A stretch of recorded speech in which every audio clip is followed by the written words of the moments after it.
Hello and welcome back to SnowRunner, y'all, and today you join Beans and myself from the interior of the R&R Yeti 5500, and as this video states, as you'll see on the screen right now, Risky has personally just recently added the next-gen console files for the R&R Yeti 5500. Now, we're going to fire this thing up, and we're going to talk about why this is a huge deal as we go on a drive.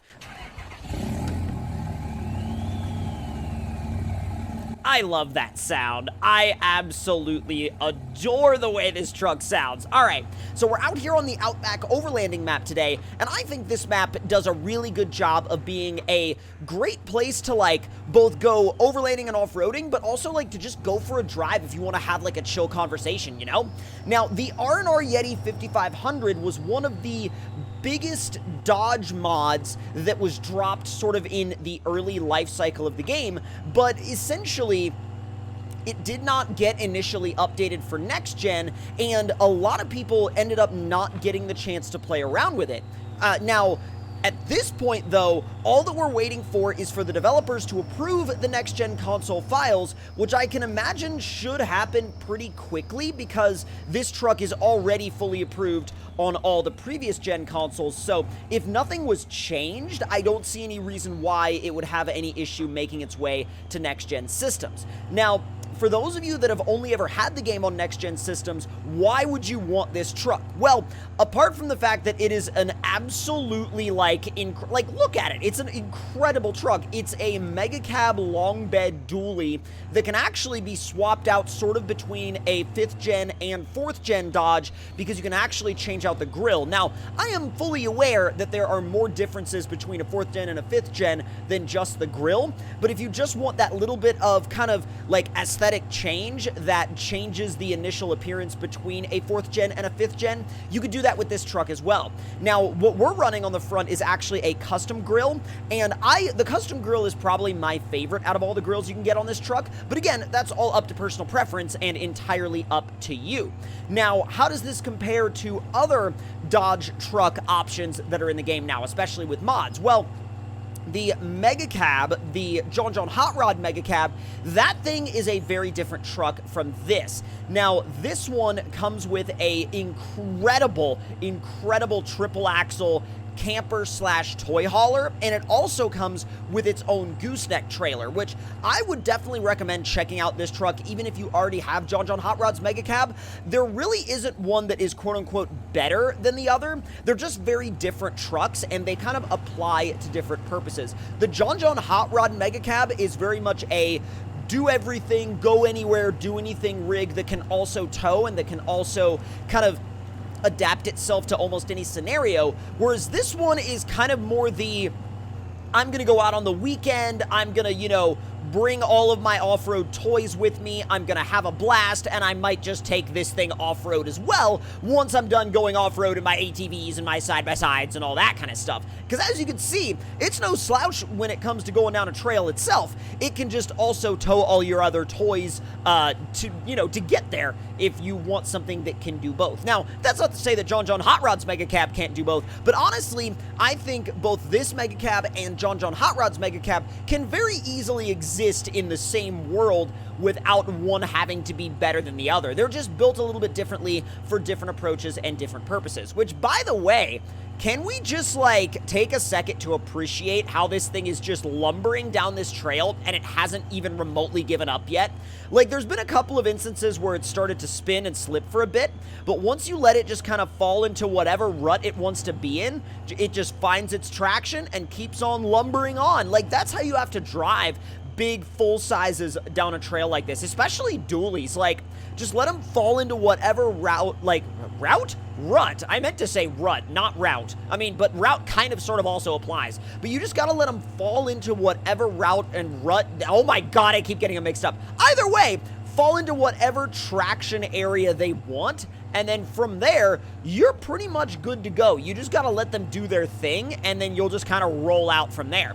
Now, one map that I definitely recommend taking this thing to, if you haven't used it before, is highway hauling. This thing is amazing for role plays on highway hauling, and back when highway hauling originally came out, I did a bunch of RPs on highway hauling with this very truck. And actually, with this this very truck in this very color, with this very tune, with these very tires. I did a lot on highway hauling with this exact setup because this is pretty much my favorite way to build this truck. Like these tires, these wheels, this setup, you know, the headache rack, the stacks, the toolbox, like literally this color, the two-tone red and black, it just works, and it really, really does do an incredible job of, I think, being that, you know, that mega cab dually that you always wanted, but in SnowRunner.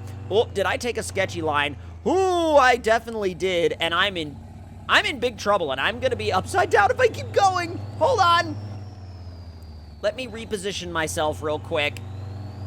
There we go. And see what I mean about how it's such an easy truck to, like, reposition? We did kind of ding the rear bumper a little bit, but it's fine. Don't worry about it. It's no big deal.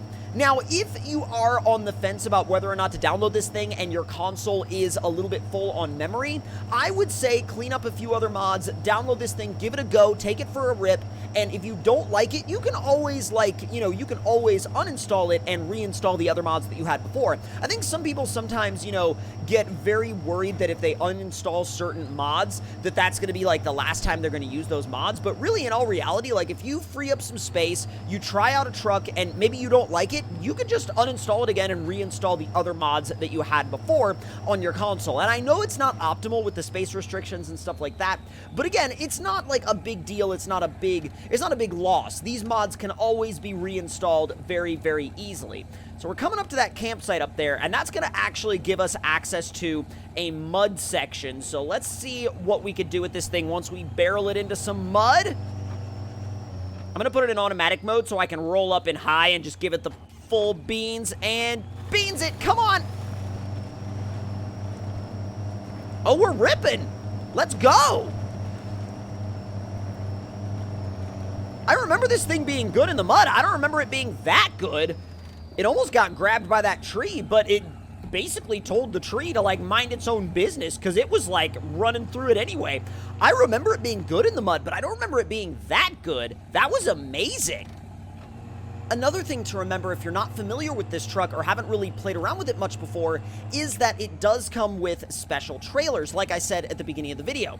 So what we're going to be doing now is we're going to look at some of those special trailers in particular. Now, I've got a lot of mod trailers installed at the moment, so obviously not all of these will come with the truck itself, but this is one of them, the R&R Gooseneck trailer, which looks sick, by the way. It's massive. Then you also have, if I can find where there we go. So there's this, and then there's also another version of this exact same toy hauler slash camper that is, instead of white on black, it's black on white. So either way that you want to go for this camper, it is an absolute beast. Now, granted, I don't have the towing suspension installed, so it's a little bit, like, kind of essentially angled up right now. If you're going to be towing this trailer, I would definitely recommend putting the towing suspension on the truck. Let's see. The other version should be nearby, as well as, there we go. There's the wedge trailer. Now, that one is one of the coolest trailers I think has ever been kind of paired with any truck in this game, because the wedge trailer, not a lot of wedge style trailers were ever made for SnowRunner, and this is one of them, and I absolutely love this trailer. I think it's one of the coolest trailers that has ever been included with any truck in the game. Well, honestly, whether it was included with a truck or a standalone, I still think it's a incredible trailer, and it definitely deserves a look. So what we're actually going to do now is we're going to take this around back to the garage, and I'm going to show you what this wedge trailer looks like when you put a vehicle up there, or maybe even a combination of vehicles, depending on how gnarly of an adventure you want to have. So let's see if we can, oh yeah, we're going to take out that stop sign. RIP stop sign. Oh my god. RIP power pole as well. Yeah, forget that power pole. Jeez. All right, pulling on into the garage, and we're going to make this real simple. Actually, I should not have parked like that. Nope, that was a bad idea.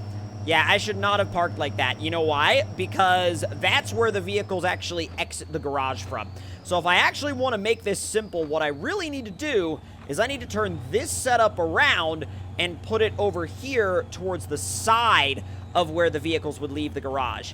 I'm going to pull forward real quick so I can realign the trailer. Whoa, that was kind of That was kind of an odd, like, jump in traction. I don't know why it did that. All right. That's close enough. All right, let's go ahead and put the ramps down. Again, like I said, we're not on the towing suspension, but that's fine because we're not really going to be doing any long-term towing with this setup. I just want to use it to show y'all what this setup looks like when there's vehicles on the trailer itself. So let's grab a couple of vehicles just real quick. Let's say we're going to grab this Bronco, for example. This is a PC-only Bronco, by the way. It is branded, so do keep that in mind. All right, let's go ahead and, whoa, easy. Bring you around real quick.